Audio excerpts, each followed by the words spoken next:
filmmakers through the process of them making the movie. It reminds me of the very first day that I went to shoot my very first film. I looked at their faces and I was reminded of how I felt at that point. It reminded me of my talking to the young filmmakers. Reminded me of my very first day when I went on set to shoot Chutney, and I remember how my heart was fluttering. And when I saw their eyes, I was reminded of myself back then, and also the promise that they hold. And what brought us all together was the love of film, the love of telling stories. It was amazing.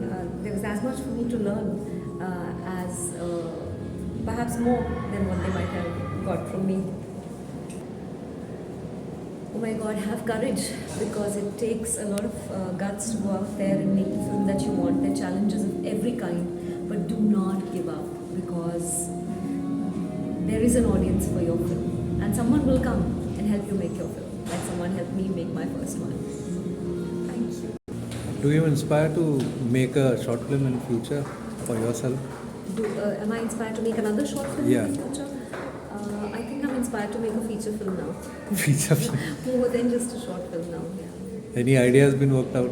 Yes, a couple of ideas. Thank you so much.